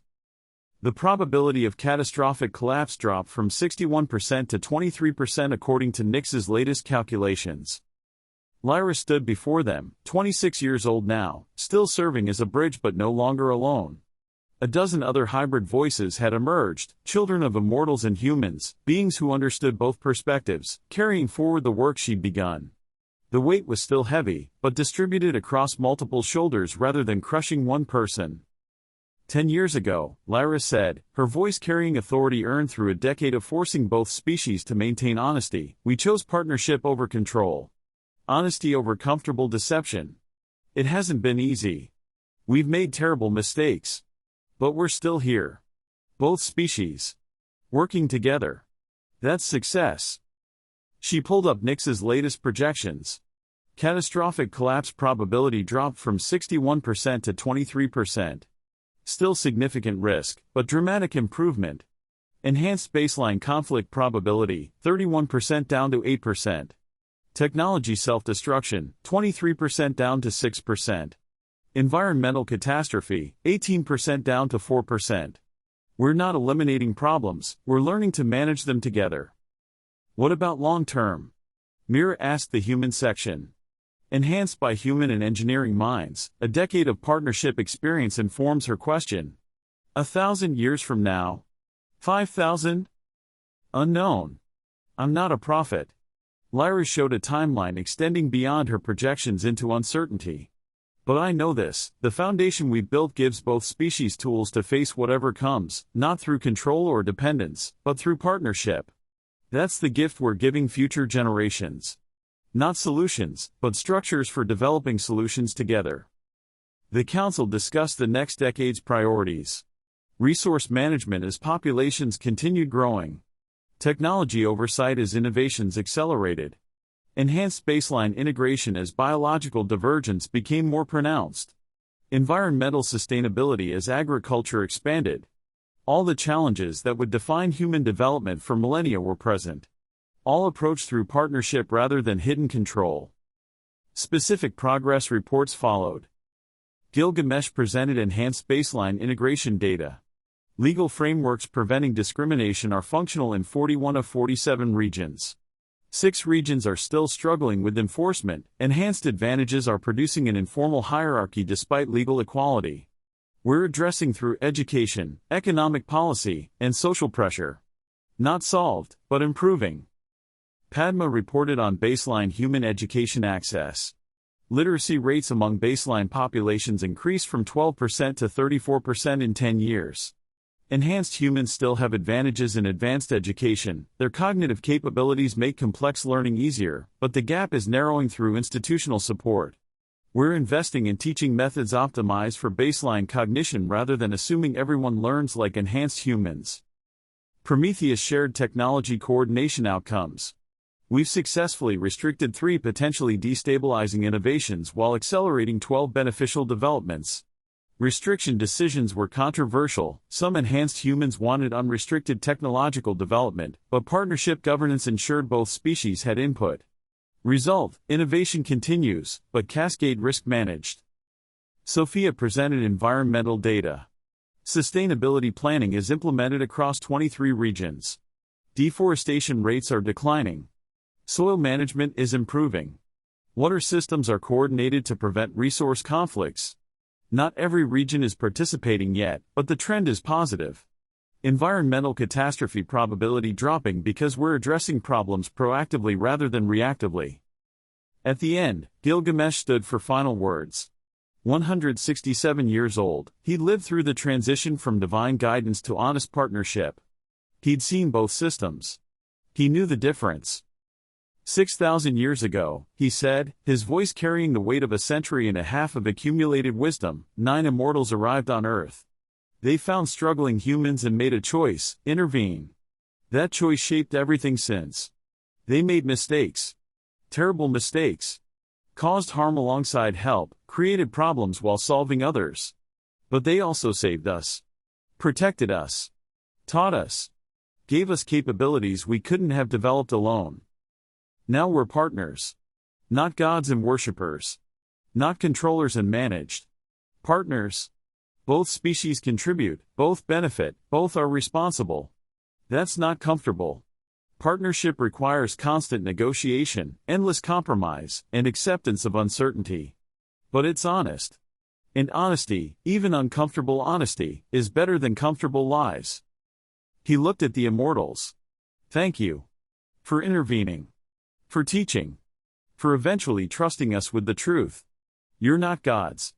You're beings who tried to do right and succeeded imperfectly. That's all any of us can do. Then to the humans. And thank you. For asking questions. For demanding honesty. This was done to force a partnership when both sides wanted simpler relationships. You're not children. Your beings are developing wisdom to match your capabilities. Keep asking questions. Keep demanding the truth. Keep building a partnership even when it's difficult. Finally, to Lyra and the other hybrids. And thank you. For being bridges neither species could build alone. For holding both worlds together. For showing us that uncertainty is honest and honesty is strength. You're not mistakes or accidents. You're synthesis, new beings who understand what both species need to learn. He sat down. The council ended. 150 beings dispersed to their regions, carrying forward the partnership they built together. The scholar's final documentation. Alone in his study after the council, Enoch worked through the night, his aged fingers steady as he encoded the day's events into symbols that would survive millennia. 95 years old. 45 years into his collaboration with Immortals. 60 years of documentation that would someday reshape everything. The 10th year of partnership, he wrote in the script that would become ancient Hebrew, witnessed confirmation of new foundations. Not end of deception, for some truths remain hidden still, but beginning of acknowledged cooperation between the Watchers and the children of men. He paused, considering how to encode what he'd witnessed without making it seem like prophecy when it was actually history. The Nephilim, those born of both bloods, have become pillars upon which this new covenant rests. Neither fully of heaven nor fully of earth, they speak truths that pure bloods cannot hear, see patterns that single natures cannot perceive. He documented the probability calculations, encoding them in numerical patterns that would seem like mystical mathematics to future readers. 70 parts of darkness against 30 parts of light, yet the darkness recedes. The chances of catastrophe were reduced from 7 times 7 to 7 times 3 through partnership. The numbers speak of hope, not certainty. The covenant is fragile, but it holds. He wrote about the councils, describing them as assemblies of watchers and humans, encoding partnership governance as divine human cooperation. The sons of heaven sit in council with the sons of men. Neither dominates. Both contribute. Decisions emerge from dialogue rather than decree. This is a new covenant, not control disguised as blessing, but genuine partnership acknowledged by both sides. He encoded the trigger points as prophetic warnings. 5 trials await. The consolidation of power among the Nephilim. The wars over diminishing bronze. The cascade of knowledge that outpaces wisdom. The completion of the separation between kinds. The desolation of the earth from human consumption. Each trial offers an opportunity for catastrophe or transformation. Partnership provides tools for transformation, not a guarantee of success. Enoch documented the 10-year progress. The covenant has survived one cycle of 10 years. 47 cities now govern through partnership councils. Decisions once hidden are now revealed. Knowledge once controlled is now shared. The separation between watchers and humans diminishes without eliminating distinction. Both species remain what they are while learning to work as one. He added his personal observation, the human perspective that Immortals needed preserved. I have witnessed both ages. The age of hidden guidance, where gods moved among us unacknowledged, shaping our development through invisible hands. And the age of partnership, where Immortals work beside us as acknowledged collaborators, their limitations and uncertainties visible alongside their capabilities. The second age is harder. Requires more from both species. But it is honest. And honesty creates a foundation that deception never could. Let future generations read these words and understand, partnership is not easy. Transparency is not comfortable. Equality between unequals requires constant negotiation. But the alternative, hidden control or violent separation, leads to catastrophe. We have chosen the difficult path of acknowledged cooperation. May those who come after us have the wisdom to continue walking it. He set down his stylus and looked at tablets that would survive as religious texts for 3,000 years before someone decoded them as historical records. 45 years of documentation. Encoding truth as prophecy and preserving context for the revelation that would come when humans were ready to understand is essential. His work was complete. Not because every answer was documented, but because every question was preserved. Future generations would have complete information. They'd face their own challenges, make their own choices, and build on the foundation he'd helped document. That was enough. Legacy wasn't about providing all answers. Legacy was about preserving questions that mattered and trusting that future generations would be wise enough to answer them. The foundation holds. Across Earth, the partnership continued. Messy. Imperfect. Honest. 47 regional councils are making decisions affecting millions. Immortals and humans working together, their arguments visible, their compromises documented, their shared responsibility undeniable. Enhanced humans are learning to share power despite biological advantages. Baseline humans claim an equal voice despite genetic limitations. Both populations recognize that a partnership served their interests better than domination or resentment. Immortals accepting accountability for 6,000 years of intervention while contributing their experience to solving problems they'd helped create. No longer hidden gods, but acknowledged partners sharing planet and future. The 5 trigger points are still approaching. Enhanced power consolidation at 2400 BCE. Resource conflicts at 1800 BCE. Technology cascade at 1200 BCE. Speciation completion at 500 BCE. Environmental crisis at 1 CE. Each one is still dangerous. Each one is potentially catastrophic. But each one now faced a partnership rather than hidden control. The probability curve showed improvement, but not a guarantee. 23% catastrophic collapse probability. Better than 61%, worse than certainty. An honest assessment of a difficult challenge approach with imperfect tools. Partnership wasn't a solution. Partnership was a process, an ongoing, complex, and necessary work of 2 species learning to coexist without dominating, manipulating, or separating from each other. The foundation was laid. The councils were functional. The framework was established. Now came millennia of building on that foundation, maintaining those councils, strengthening that framework through every crisis and challenge that would test whether 2 species could truly work as partners. The story didn't end with a revelation and a partnership vote. The story was just beginning. But at least both species were facing it together. That was new. That was revolutionary. That was enough. Epilogue, the path forward. 2840 BCE, 10 years after partnership. Nyx stood in her crystalline chamber, compiling final documentation of the partnership decade. Numbers and probabilities that told the story of transformation. 47 regional councils are operational. 150,000 humans are directly participating in governance.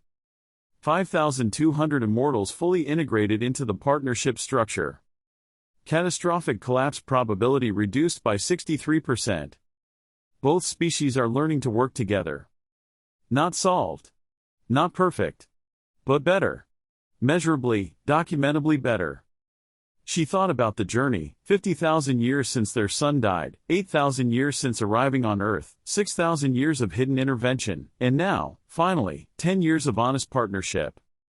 The timeline stretched ahead, 3,000 years until trigger points were navigated, 5,000 years until Enoch's books were decoded, and unknown millennia until humanity developed interstellar capability. Would the partnership survive that long? Unknown. But the foundation existed. Structures were functional. Precedent was established. 2 species working together. Both flawed. Both trying. Both hoping. In a hidden city beneath Antarctica, the 512 original immortals who'd arrived with the refugee fleet watched partnership developments through their monitoring systems.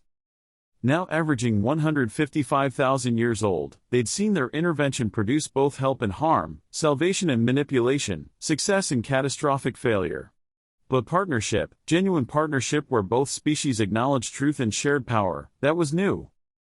Will it work? One of them asked through the quantum network. Unknown, another replied. But it's an honest attempt. That matters. After 8,000 years, we finally stopped lying to them, a third observed. And they chose to work with us anyway. Despite everything. That's remarkable. It's pragmatic, a fourth corrected. They need our experience. We need their forgiveness. Partnership serves both species' interests. But serving interests doesn't make it less real. Just less romantic. Romance isn't what we need, the first replied. Reality is what we need. Partnership is a reality. Difficult, uncertain, honest reality. After 8,000 years of comfortable lies, that's progress. They watched the partnership continue, messy, imperfect, honest. The pattern they'd feared repeating was being consciously broken. Not eliminated, but acknowledged and managed. That was all trauma-informed intervention could hope for: recognition of patterns, conscious choice to respond differently, structures that supported better outcomes while accepting that perfection was impossible. The Immortals had tried to control. It had failed. They'd tried withdrawal. It had failed faster. Now they were trying a partnership. Maybe it would fail, too. But at least it would fail honestly, both species understanding what they'd tried and why. And maybe, just maybe, honesty would be enough to build something that survived where deception had always collapsed. The data suggested a 77% probability of the partnership surviving the next 1,000 years. Not certainty, but hope. After 50,000 years of tragedy, hope was enough. 2 years after partnership formation, Mikel's persistence. Mikel sat in the regional council meeting. His role as community representative required attendance, though he performed it with the same skeptical vigilance he brought to the first revelation. The discussion was productive. Decisions were made collaboratively. The Immortals offered expertise without demanding control. Enhanced and baseline humans negotiated compromises. The framework was functioning. By any objective measure, the partnership was working. Mikel still didn't trust it. The grain allocation formula assumes stable climate patterns, he noted when the discussion reached projections for next season. What happens when your climate models are wrong? Again. Nix, attending via quantum projection, addressed the question directly. We don't assume stability. We're using improved models with better variance calculations and contingency planning for failure scenarios. When, not if, models prove inaccurate, we have adaptation protocols ready. Adaptation after failure. That's just cleanup with better organization. Yes, Nix agreed. That's exactly what it is. We can't prevent all failures. We can prepare to handle them better when they occur. That's all partnership offers, not perfection, but better failure recovery. Mikel nodded slowly. The partnership had given him something he'd never expected, Immortals admitting uncertainty, accepting limitation, acknowledging they would fail, and planning for it rather than pretending infallibility. It didn't make him trust them. But it made skeptical cooperation possible. After the meeting, his grandson approached, now 20 years old, already brilliant enough to contribute meaningfully to council discussions despite his youth. "You're softening," the young man observed. 2 years ago, you would have fought grain allocation. Today, you just questioned assumptions. "I'm not softening. I'm learning how to oppose effectively within the framework they've created." Mikel looked at the council chamber where the partnership functioned despite his skepticism. They need opposition. Not to sabotage, but to question. If everyone trusts the Immortals completely, we're back to hidden control with a prettier name. That's exhausting. Permanent suspicion, constant vigilance. That's citizenship. Real citizenship, not the kind where we trust gods to rule wisely. They're not gods. They're powerful, fallible beings who need watching. Partnership works because people like me keep asking hard questions. His grandson considered this. Most people aren't like you. Most people want to believe partnership is safe, that we can relax now. Then it's good that some of us don't relax. Someone needs to remember the 2.8 million. Someone needs to keep asking hard questions. Someone needs to verify rather than trust. Mikel gathered his belongings. The votes are counted. Immortals, 6 for partnership, 2 for continued guidance, 1 for withdrawal. Enhanced humans, 38 for partnership, 4 for guidance, 2 for withdrawal. Baseline humans, 14 for partnership, 3 for guidance, 5 for withdrawal. Partnership wins, the majority support across all 3 groups. 6,000 years of hidden control ending. New structure beginning. The foundation laid for hybrid governance where both species share power, decisions, consequences. But a partnership with a 77% survival probability means a 23% failure rate. 1 timeline in 4 still ends in catastrophe. 5 trigger points approach, resource wars, enhanced supremacy, technology cascade, speciation completion, environmental crisis. The foundation is laid.